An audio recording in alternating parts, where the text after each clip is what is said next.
All right, welcome back, everybody. Live at Truth's House, another edition. Hope everybody's doing well, staying healthy as we move through the end of the pandemic. It's June, middle of June. Can you believe it? I bring in my guests now. Man, I see every single day pretty much. I just see way too much of them. Jeff Brown of WBZ News Radio in Boston. How are you, Jeff? Doing well, Drew. Thanks for having me on the big program. I see more of you than any person I see in my entire life, including my wife, I think. I see more of you. It is strange how that works, isn't it? I mean, we basically spend 1/3 of our lives together. You know, we joke a lot about the, guests in the summertime sometimes can be tough to find. Even the big shows, the Fallons, the late night shows, sometimes they, take a week off here. It's summertime, almost. And this has been a long thing in the making, you and I, and we finally made it happen. I don't want you to feel like you're a substitute guest. Well, thank you. We have been talking about this for literally years, right? Yeah. But something has always come up. I've always gone in a different direction. That's right. We've had creative differences. There was a period where Jeff would, we know a lot of the same personalities in the business, even outside of the business, and Jeff would mention every time I would have somebody that we mutually know on the show, and he would say, who hasn't been on your show? Me. That would be me.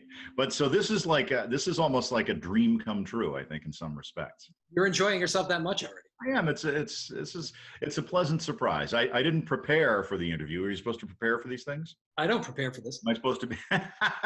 Am I supposed to be vetted? Have your people vetted me? I don't have people, and I've done enough vetting. Yes. Give us the intro to WBZ in the morning. Let's people who go ahead. Oh, okay. So you want all right. So let's see. How's it go? 6 o'clock, and please, nobody go anywhere until I get my weekend back. 63 degrees here in Boston, sunshine with chance of showers this afternoon. There you go. All right. So does that work? Does that do it justice? Sounds good. Yeah. We had a running joke that for a long time. You and I, we've spent a lot of time together. This is a long run for editor-anchor relationship in our business. It's been, how long has it been? Almost 10 years. Well, I mean, we've worked together for 10 years, but this particular relationship where you are the editor and I'm the anchor, what is it? I think it's been 3 years, and then 3 years, and I think as you pause out for a second, I know you'll be right back. 3 years, and I believe you forgot about 1 year, 2 in afternoons way back, if I remember correctly. This is a very long pause. There you are. Now you're back. I was just saying 3 years, and I think 1 year that you forgot in afternoons. That's right. I completely forgot about that. Very good. We worked together an afternoon drive. I said, no, we didn't. Yeah. That's very memorable time in my life.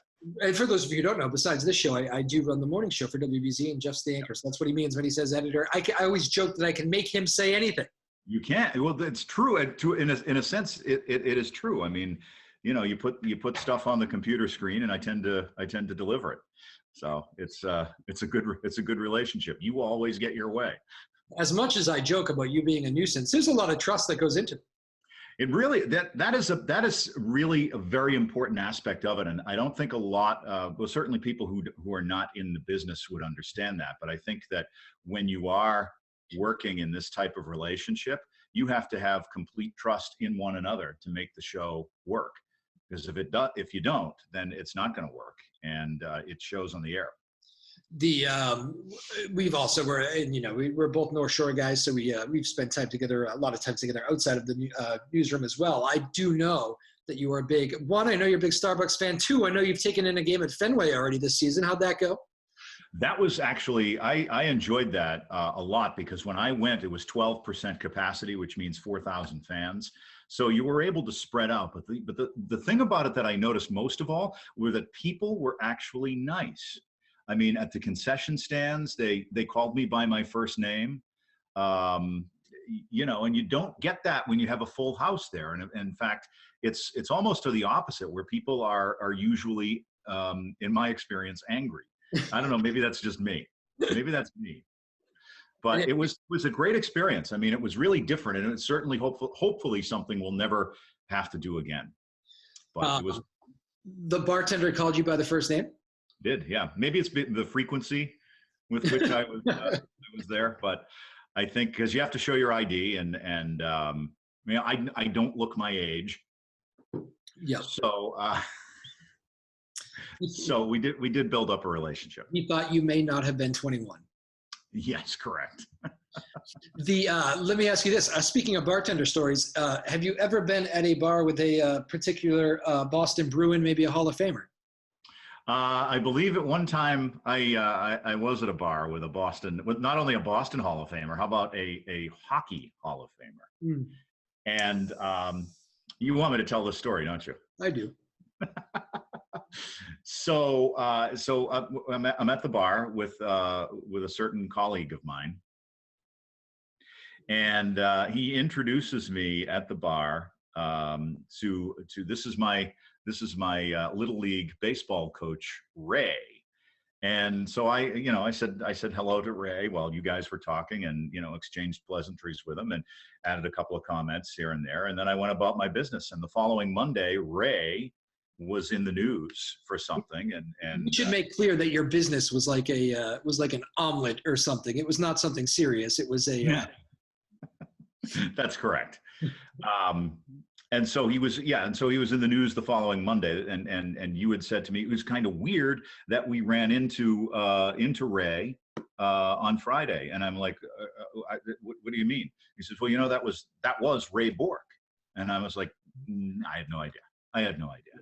He just looked different. He was not the Ray Bourque that I knew. And then again, you introduced him to me as my little league coach, Ray. As opposed to what, Jeff? I don't often refer to him. This is NHL Hockey Hall of Famer, Bruins great, the legendary Ray Bourque. Well, I just think maybe Jeff Ray Bourque Jeff. That would have tipped me off, and I would have had a much different experience with a Hockey Hall of Famer. You would have chimed in more? I might have. Yeah, I might have. I believe your only comment to him was, "What did he hit cleanup for you?" You didn't deny that, though. You did hit cleanup. 1 year, I think I did. Yeah. Yeah. I played a third base. We had a good team. You know who else was on that baseball team? No. Megan Duggan, the captain of the Olympic team for the women. Kidding. You move in some pretty substantial circles, I believe. It's funny. I'm one of the lower profile people on that particular little league team. I might go on to say that they're probably more successful than me.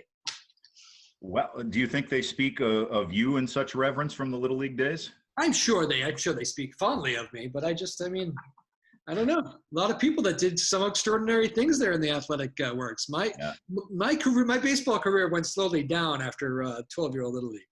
Yeah, I think you would have had a future, but you didn't take it seriously. That's what I've been told. And I found tennis. Oh, well, there you go. Love me some tennis. You're in good shape there. Give me the radio story from the past. You've done it all. You've done the traffic thing. You've done the management thing. But what's the thing that makes radio people tick differently? Oh man, I mean, you just have to be nuts. None of us have. We're all crazy to some extent. I mean, we think differently, we act differently. And we're just different animals, and you're creative to be number one, to have to do anything on the air. And I would tell you that a lot of times I stop myself because I find myself after the shift, when I'll be thinking about what I want to do the following day, I have these internal conversations with myself about how I think things should sound on the air. That's how strange this business is. And every one of us, you may not admit it, but you are equally strange in some way. I am. We all are. That's just the way we are. I'm making you uncomfortable. I see you adjusting your hat. No, it's just something I do. You know what it is? I have a big dome, and you do. Sometimes the long hair with the big dome pushes the hat upwards, and nobody wants to see that. Do you have that same issue with your hair? I'm growing my hair. How's it look? 3 weeks in. Jeff Brown, a few weeks in. Jeff Brown joining us, the voice of WBZ News Radio in the morning. You can hear him every morning from 6 to 10 these days. That has changed a little bit over the years, but 6 to 10. And of course, on the early morning. You were thrilled about the idea of the Loop podcast. That's good. You know what? I don't even want to talk much about this because it's cheap promotion, and but Jeff was just thrilled to have a podcast, and he's one of those people. He just loves having. I have a podcast. It's great. You would go around and say that every morning. I do. I have a podcast. That's a qualifier in the newsroom. People address me. I say, I have a podcast. Yeah, it's a good conversation starter. People, you mentioned that people are weird in radio. People think we're weird because we get up at ungodly hours, but we love that, which I guess is part of what makes it weird. It's the alarm goes off at 2:45 in the Brown house, and I'm up and at it. I mean, I was always given the advice. In fact, Dan Ray, who was the host of Nightside on WBZ, gave me the advice that when I started this job, he says, get several alarm clocks. I said, I'm not going to need the alarm. And I don't, because you get up and you just go at it. And, there's something about being several steps ahead by the time people get out of bed in the morning. And then, these are the hours to work, because when you're done, in summertime, it's great because at 11:30, you're done with your day and you still have hours of daylight left and you can do whatever you need to do. Who would you say you most, maybe the person you steal stuff from? Was it LaPierre back in the day? Like, who was the person that's in your head sometimes? Like, I wouldn't say, you know what? That's a good question. I wouldn't say that I steal stuff from LaPierre, but he was a huge, I mean, I tried to pay attention from afar. I was his traffic reporter 20 years ago, and did that for 3 years. But I remember listening to him and trying to listen critically to what he was doing on a daily basis. So a lot of times I think to myself, is this something how would Gary do this? Or I never had a chance to work with him in the newsroom as a news person, but a lot of times that goes through my mind. How would Gary have handled something like this? What was that like being his traffic reporter? Because he was kind of like, I wouldn't say he would go off the rails sometimes, but sometimes he would be like, he would throw it to people in kind of unique situations, right? Yeah, he was, at first he was intimidating because he was somebody that we all listened to growing up for years, the no school, all schools announcement for every day. But he was somebody that was intimidating. But once you were, once you were part of his realm in the morning show and he was doing the news and he realized that you were the real deal, you got respect from him, and you were treated like an equal, when in fact you were just in awe of what he was able to do for as long as he did it. Mm. So it was a learning experience.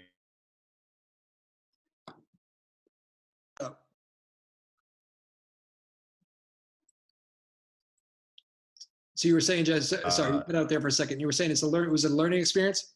It was a learning experience from when I did the traffic.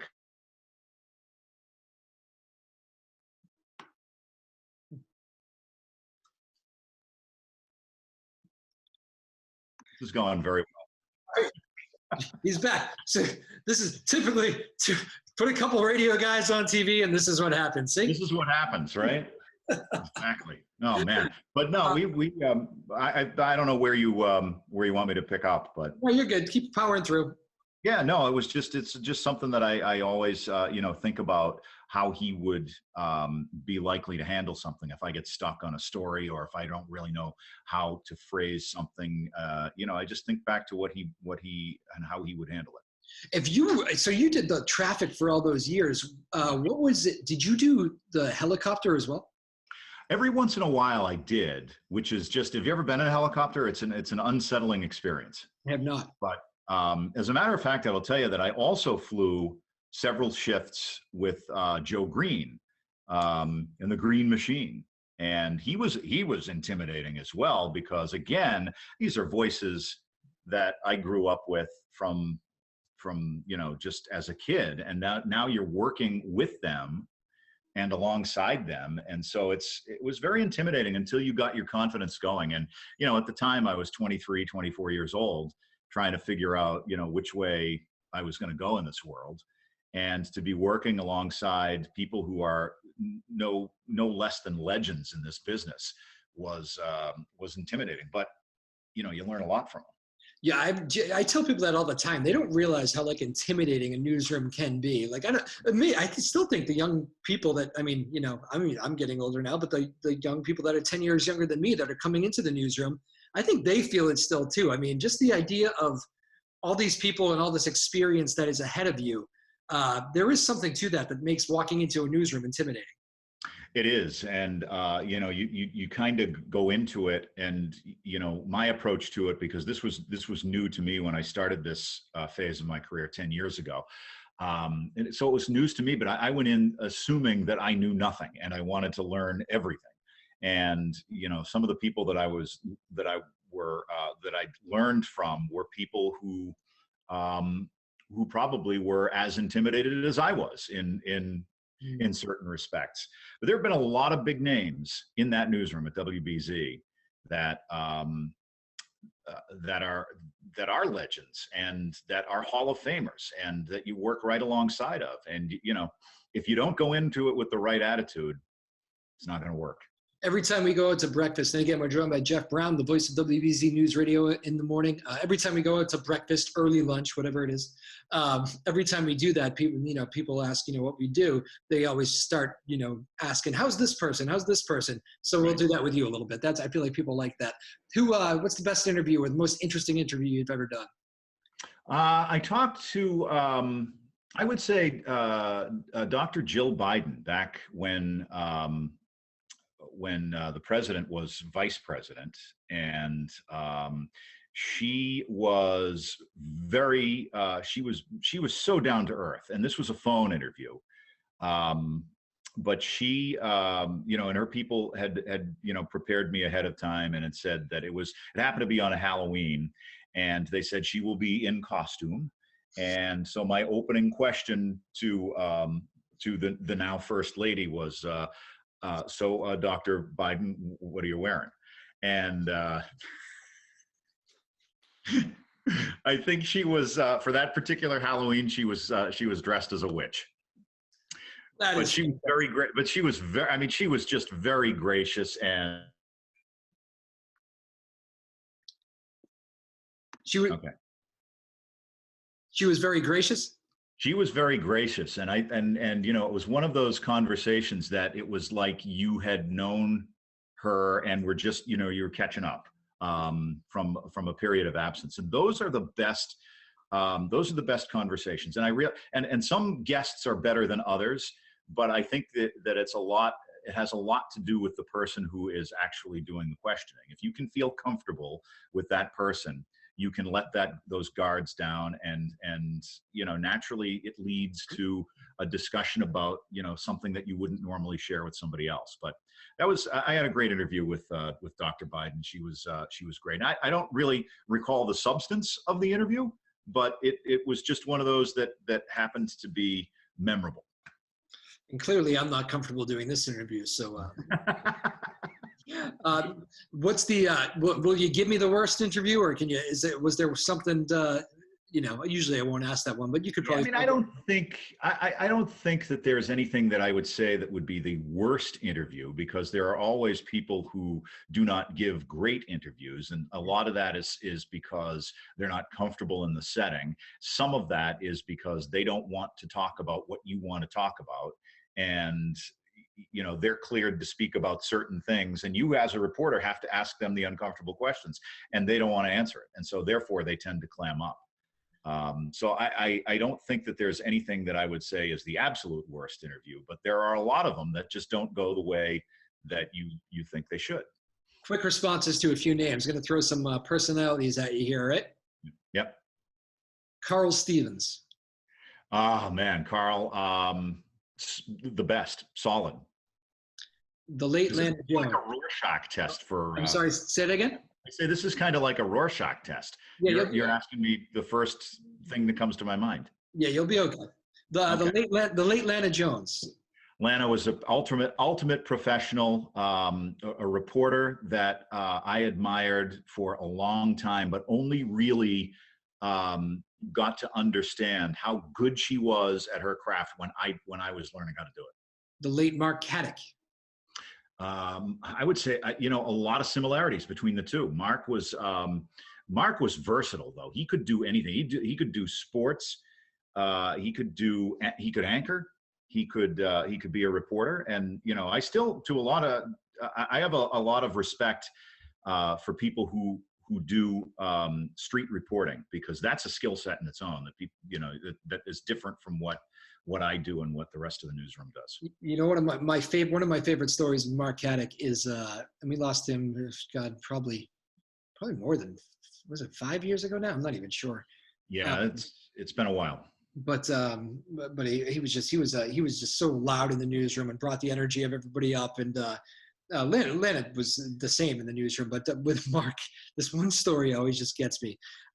He was the first one that had to hit the Jahar Tsarnaev name during the Boston Marathon bombings. And when we were searching for him, the names were dropped, and he had to hit this name for the first time. And nobody had heard of these people at the time. So it's, if any, you remember the spelling, it's like DZO, pronounced Jahar. Right. And he used to come into the newsroom, and I would say, Mark, I think you're the only man to pronounce every single letter of his name. He goes, I was the first in the city to have to say it. But that's one of those things, because we had long discussions about that, because back when this story was breaking, the first time we came out, it was Dzhokhar Zernev. Mm-hmm. That was how we were pronouncing it. And so we had these whole meetings about, this is how we're pronouncing it. We have to be consistent from one end of the day to the other. What brings you you were right in it during that time too. What do you remember about that? Well, I remember I was on the beach in Sanibel Island when this happened, and I just happened to be listening to the radio station down in Florida, and Lana was reporting about the explosion at the finish line, and my initial thought was, well, it's an electrical transformer. So that was the beginning, because that was a Monday, right? That was Marathon Monday. So that was the beginning of my vacation. And as things were unraveling during the week, I remember being called by our old program director, Peter Casey, as I wrapped up my vacation, saying, listen, if you're going to be back on Friday, we'd love to have you come in and host a 1-hour show on Friday night, recapping the week.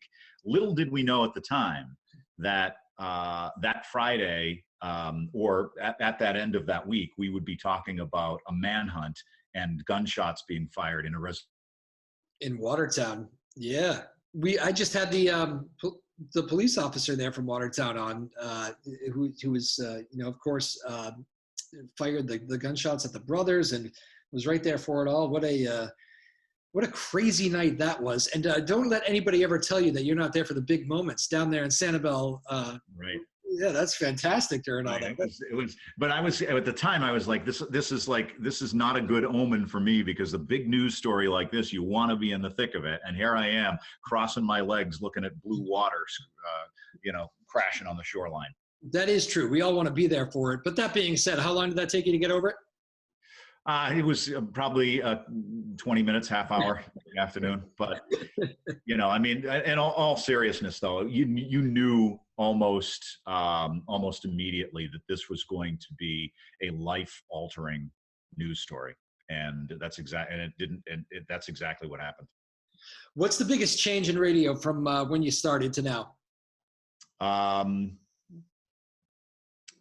Yeah, no more records. I mean, nobody plays records anymore. I started playing when I was a disc jockey and at college. I mean, we used to have to queue up on the 45s, and those are long gone. Everything is automated now, and I think the other big change in radio is that they say it's theater of the mind, and it really is to an extent, to a different level these days, because a lot of companies don't do a lot of local programming. A lot of it is national, and it's made to sound local, and that robs the listener of a great experience, I think, from any format, from music to news to news is not necessarily coming in from other markets, but there are changes in the Yeah, I think we should end with this, Jeff. You know, you're probably worried about this happening right now, but you know, I have this segment, still do have it, that still airs on WBZ. But my early days of the WBZ water cooler, I did a segment with you on the golf course. I'm sorry. What did you say? The audio cut out. In the early days of the WBZ water cooler, I did a segment with you on the golf course. You're probably worried about this happening now. Where I did an interview with you. It is the only interview I've ever lost because of technical problems. I must have just deleted it. It was good. It was funny. You and I were golfing. I'd made a good little golfing thing about it. We had a fun day, and I was going to put something nice together. Deleted the interview. You've never forgotten that. No, because it seemed like it was exceptionally, I guess, coincidental that my interview was the only one that you lost. Well, I'm going to try to save this one. This will be good. Rapid fire, real quickly. Great. Thank you. I appreciate that. Rapid fire, final minute. Favorite food? Chicken parm. Favorite musician? Elton John. Favorite city besides Boston? Chicago. Ooh, interesting. Favorite venue in the world? Favorite venue in the world? Oh my God! It would have to be a baseball stadium, and I don't want to say Fenway Park because that's here. But I mean, that's probably why I love Chicago, because Wrigley is just phenomenal. Yeah. Favorite movie? Pulp Fiction. Oh, nice. Do we have a favorite comedian? Some people struggle with that. I would, yes. I mean, I think I would say I generally don't find comedians funny. And I don't know why that is, but I will tell you. Because we don't need anybody else. We don't need anybody else. I would say that I think one of my favorites was recently, and I don't know how recent this is, but I remember one of his performances vividly, is Jake Johansson. And I would always tell you that Don Rickles was just unbelievably funny all the time. My dad loved Don Rickles too. He's one of the best ones he ever saw. He was great. And his name escapes me now. The guy, the button down mind of Bob Newhart, obviously. Okay. And I know you're a music guy too. What is the first album, first record, whatever, for the kids out there? They'll have no idea what we're talking about. What was the first album you ever got?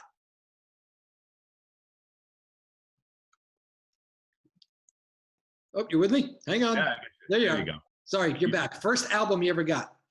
First album? Oh man. It was. I'm gonna say Madman Across the Water. Oh, okay. That's my favorite Elton. It's hard to beat, isn't it? It is. That's a great song too, Madman Across. That whole album's great. It was fantastic from start to finish, and that's why. Sorry, say that one more time, Jeff. We're battling to the finish here. We're grinding to the end. You still with me? You're with me? He's back. He's here. Are you here? Hello? I'm just going to wait for the audio to You're come back. Final. What was that final thought? This is the final seconds. What was your question? I think you were saying something. I didn't have a question. You were finishing. You said Madman Across the Water. It's great. And I said I think that's the reason why I am an Elton John fan. Obviously, I mean that's the first one and the best one. He's fantastic. Can't wait to go to another show. Jeff Brown, this was fun. This was surprisingly fun. Thank you, Drew. This is why you've been urging day after day after day to get on this show. This is great. And see, now you can always hold this over me and say, you were a guest. Yeah. Yeah. Anything you'd like to add or ask me, you can do, I don't know. I mean, it's, this job that I have now, I will tell you, and I don't want to go, into hyperbole, but this is a job. Yeah, I'm sorry. We've run out of time. No, I'm just kidding. All right. Goodbye. I'm just kidding. Go ahead.